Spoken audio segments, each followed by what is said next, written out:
Welcome back to What Arty Noobs with General Disturbance. This is the Leopard 1, the tier 10 German medium tank.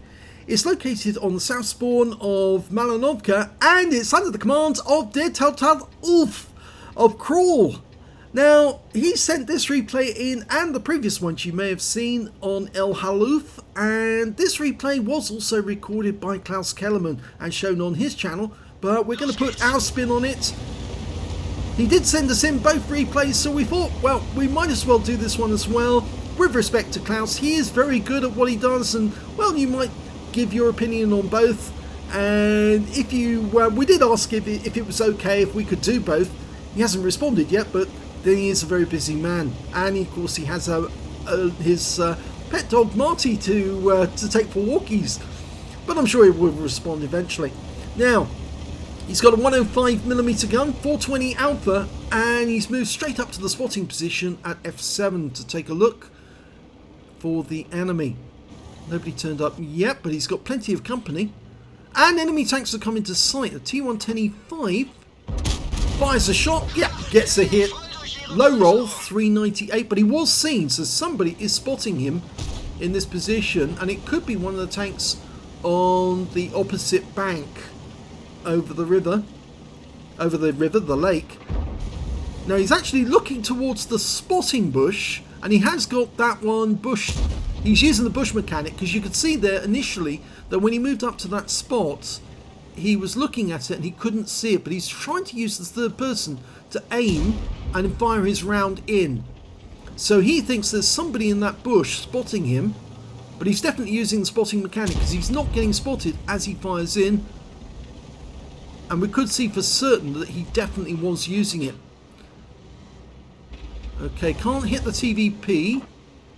He's now looking at the bush. Fires another round in. He didn't get spotted this time, so I think there's nobody in that bush. He's trying another shot. He was just having a quick look around while he did that. No results. Yeah, there are a number of tanks on the opposite side of the lake. There's a Strip 1030 down there, and that's the tier 10 Swedish flat pack. IS-4 making his way up the hill. In fact, there's a large number of enemy tanks going up that hill. 60 TP, there's a T110E5 up there, an STB. Oh, it's quite a large number. He sees the STB, fires around in, and gets a hit. That's a high roll, 458. Trying to go for the engine deck. No, he goes for the side of the turret this time. I've seen him shoot through the side of the turrets of STBs before, and he's actually blocking the view of his 103B teammate, but I think with good reason he can get better shots than the other guy can. Oh, got the rear of a Heshbon. Only briefly had it though, before he pulled back into cover. There's a Object 430U down on the south side of the map. It's made it across the gap. Again, he's looking towards that spotting bush. Fires around in, pulls back again. That opens it up for the strip to look towards the hull. The hill? The hull? What was I thinking there? Okay, can see the top of that Object 277, but it's not enough for a shot. And there's an Object 277 back at their cap area, and that shot goes into the ground. I think it was bad alpha on that one, bad RNG, but he fires again. This time round, it goes through the turret. 436, a high roll. I think he's going to try that again, but there's an AMX 13105 over there on the south side of the gap. He tried a shot. Unfortunately, we lost our 277 to that guy. The Strip 103B's moved away from this spot. In fact, I think he's moving over to the rest of the guys. There's a whole bunch of our tanks moving into the woods, looking for a shot on the IS-4. Didn't think he could get it. Now he can. In fact, he got the lower play to that guy. And that was a low roll. Now going for the 60 TP. One through the side. Low roll again, 397. 60 TP's offering us a shot. Yes. This time it's a high roll, 424. Can he get another one? He's only showing the tip of his ass. Not enough to actually shoot at. He would only track the vehicle if he did. immobilizations do actually give you damage assistance, but if somebody actually hits them, there's no Arty in this game, so he can't expect to get shots that would actually generate the assistance unless the guy's in clear view, and he's not. Now he is. 385 right through the side of the vehicle into the engine area. Can he get another one in? Tries for it. Unfortunately, he popped up once too often. The strip saw him. In fact, actually, the sixth sense went off after he was hit, so he must have been spotted straight away, and the strip must have known that somebody was firing from that hill, pre-aimed at the spot, and the moment he was spotted, fired. Okay, he's decided to move into the woods because he's at danger of being taken out by that strip 1030, and I think he's decided, in fact it's a 103B, not a 1030, the tier 10 one, the one with the grating in the front. Now, normally I don't approve of people knocking trees down because it actually gives Arty something to look at in terms of where the enemy might be, but knocking trees down actually does help a lot because it does create a nest of cover or bushes which you can hide behind and shoot at the enemy. Now, he's decided to move all the way down to the south because this way he can engage the tanks that are coming up from the west as well as the ones that are coming down from the hill. And now he's found that AMX 13105, the guy who killed our 277. He's loaded. He's gone behind the buildings next to the cap. So he's just moving a bit further around. Yeah, he's knocking a few trees down. This, as I said, he's making a nest. A firing nest, which I do quite often when I'm in a tank to actually, or a tank destroyer, to actually enable you to hide and use the bush mechanic. And I do approve of doing this, unless of course there's Arty in the game. If you do this and there's Arty in the game, Arty will lob a shell in there to see who he can hit. So he's actually made his nest, pulls back, uses the bush mechanic. Now he can hit the Leopard 1 easily. Gets a low roll off that one, 381, going for it again. Yep, nice shot. That was a high roll, 432. The AMX 13105 is still there, but he's hiding behind the building. Will he pop out? Just trying to reacquire all the time, popping forward, popping back.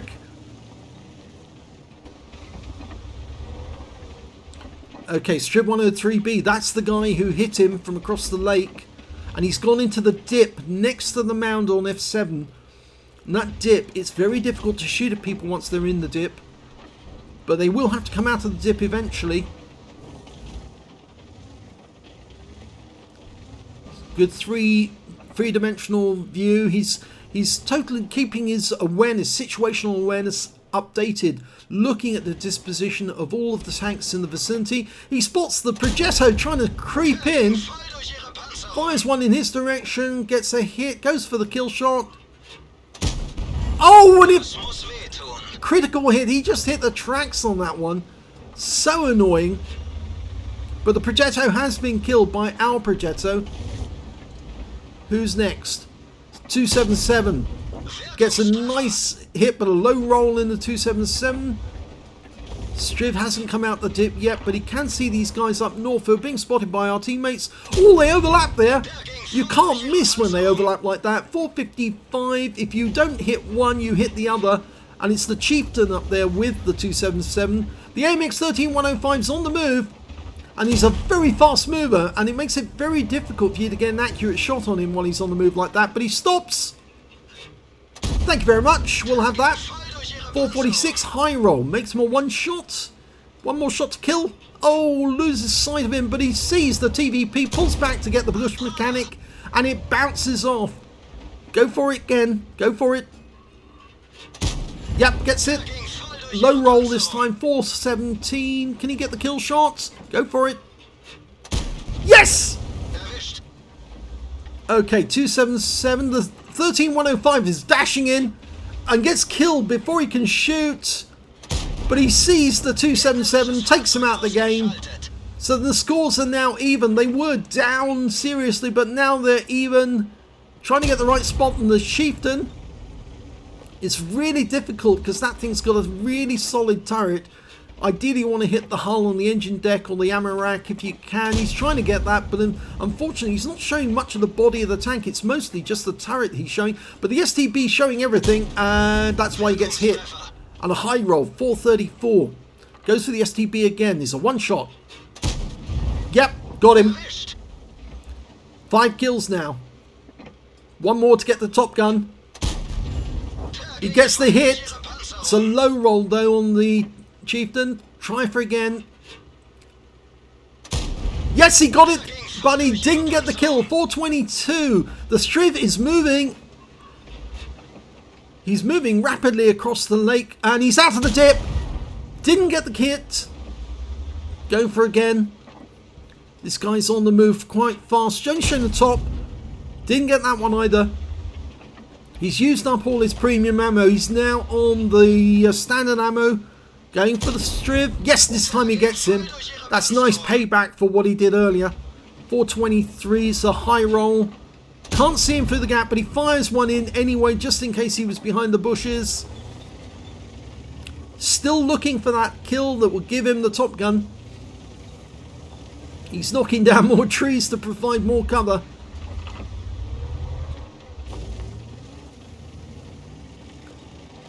Okay, so we know we've got the Striv and the Heshbon over towards the houses near the cap area. We've only got a Chieftain to the north. We don't know where the 277 is at the moment. He's decided he's going to run up and try and take out that Chieftain, who's really difficult to take out because he's only shown the top of his turret. The most of the body is actually staying below the ground. And so obviously with a hull down position like that, the only way you can get them is to get close. And here's the 277 as well. So he's now going to try and take on this Chieftain. Now that one didn't go through, but he's moving in and he should be able to get the lower plate of the Chieftain. Yes! And that's his Top Gun. Only 54 hit points, but that's all the guy had left. And oh, almost takes out his own Striv 103B. Thank God there's no team damage in the game anymore, because that might have damaged both of them. But here's the 277. It looks like he's an AFK. He's not moving at all. He's not responding. He's taking damage. Yeah, I think he's AFK. He's disconnected. So he's just going to be farmed. And he's aiming for the engine bay every time. Trying to get that fire that will finish him off. And he gets the kill shot with a high roll. 446. So there's only 2 left to deal. And there's the Striv 103B. Can he get the shot in? It's a pixel shot, but he only just misses out. Can he get another angle, a better angle? He's got 7 kills now. He needs 1 more to get the Radleys. He's changing the angle as much as he can. He can see that guy's there. If he comes at him from a different angle, he might be able to get, as he crosses something, he might be able to get his Radleys from the Striv. But our guys are fairly close. We've got an Object 705. Oh, and the 705 just killed the Striv. That means the only enemy remaining is the Heshbon. And he's somewhere over here, near the houses. He can't have moved away, because if he tried, he would be spotted. So he must be close. We've got 4 HE rounds. Puts the first one in, gets 491. Remember, the alpha on these shells is quite high. It's 510. Gets another one in. That's a high roll for 539. There's not a lot that the Heshbon can do. Slow rotation turret. And that wins the game.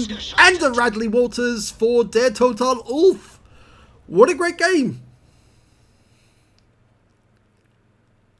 So let's have a look at the end of battle stats and see how well he did in this one. Oh my god, look at this. If I get it right, yes, okay. I'm having problems at the moment with my screen. Okay, ace tanker for DerTotaleUlf in the Leopard 1. He got a bruiser medal for getting at least 5 critical hits. He got 14 in this one. Fire for effect for doing more damage than the hit points to his own vehicle. He got a Radleys. He actually killed 8 of the enemy, more than half of the enemy team. In fact, you could say this was a carry the noobs case, but no, the other players on his team were not noobs. They were real live good players, but he was just better than the rest of them. He got a Confederate medal for hitting more of the enemy than anyone else, despite the fact that he actually killed 8 of the enemy. He still got 6 tanks that were taken down by other teammates. And, well, that shows that he was hitting more enemy than anyone else on his team by far. And you can see that in the fact that there's the sheer number of enemy targets that he actually hit during that game. High caliber for dealing the most damage in the game. And he also got a top gun for getting at least 6 kills. So an epic medal, 3 battle hero medals. Let's have a look at team scores and see how well that panned out. Oh my gum! He more than carried his team. He carried them, all of them, on his back. 12,634 hit points of damage in this game. That is a whopping great total. More than twice the next highest score. And that was the Heshman on his own team, who got 5,268 hit points of damage. The next highest scorer was the Chieftain on the enemy team, 3,893. He put up a very good show, but again, he came up against somebody who was just so much better than him, and on the day managed to wipe him out. When it came to kills, yep, he's the highest with 8 kills. The next highest scorer being the Striv 103B, that very dangerous guy who shot him from across the lake. He got 5 kills in this game. 2 kills went to the Heshman on his own team, the AMX 13105, and the Chieftain on the enemy team. And when it came to base XP, yes, he's got the top on that one too. 1,504, easy ace tanker for DerTotaleUlf. 930 for the Object 705A, and 881 to the Manticore, who didn't survive the game, I'm afraid. Let's have a look at detail. 50 shots fired in this game, 33 direct hits, 31 penetrations, damage of 12,634 hit points, of which 8,889 were at more than 300 meters. So I would say that he must have been very, very close to getting the Tank Sniper Award as well, but on this occasion didn't get it. He received 1 hit. It was a penetration. It was from that Striv 103B. As we now know, he was actually quite a good player, and he must have been pre-aimed at that spot, knowing full well that somebody was shooting from F7 up at his teammates, and so he pre-aimed at the spot, and the moment that DerTotaleUlf came into sight, he whacked him for a large amount of hit points. But DerTotaleUlf took the hint and left the spot as quickly as he could to avoid getting hit again. He hit 14 of the enemy and killed 8 of them. That means there was only 1 enemy tank he did not touch during that entire game. Yes, just 1 enemy tank not hit. 695 hit points of damage assistance from that game. And on the credit side, he earned 91,201 credits, got 41,041 from battle payments, 50,000 from personal missions payout, and a whopping great total of 227,000 credits, 843. My God, that's a high total, and I've never seen such a high total for a battle that only lasted 13 minutes. He also received, after repair, ammunition resupply and consumables. Remember, he spammed APCR like it was going out of fashion, but he still ended up with a profit of 16,629 credits to take away. 1,504 XP, 9,024 from personal missions payout, and took away 11,280 experience points altogether. So what a fantastic battle for DerTotaleUlf in the Leopard 1. I can see why Klaus recorded this video as well, because it is pretty amazing to see that he did that much damage in that tank, because after all, it has been buffed. They have improved the accuracy of the gun, and they should, because it is a very accurate gun, the 105mm. But it just shows how good a really good player can really reap the enemy using this gun, and using the right circumstances and creating a little nest and moving to the right spots to actually get the kills on the enemy. And he really dominated this game. It's a fantastic game in the Leopard 1 by DerTotaleUlf, and I'm very pleased that he sent it in to us. If you do have any more replays like that, do send them in. We will do them, because we like to feature really good players having a great day, because it teaches other people how to do the same. So if you enjoyed that replay, please give this video a like and do subscribe to our channel, please. We're not a very big channel like Klaus or Quickie Baby or Jingles, but we have more videos than all of them. In fact, we have more videos than Quickie Baby and Jingles put together. Would you believe that? But we don't have that many subscribers. Now, I know that the commentator is pretty crap. Yes, I can be bad on occasion, and I do talk a lot, quite loudly and quite often, quite fast, but I get enthusiastic about really good games, and this was really one of them. So please do subscribe to our channel and let other people know that we exist so that they can send in their best replays if they've got a good one. Thanks for watching.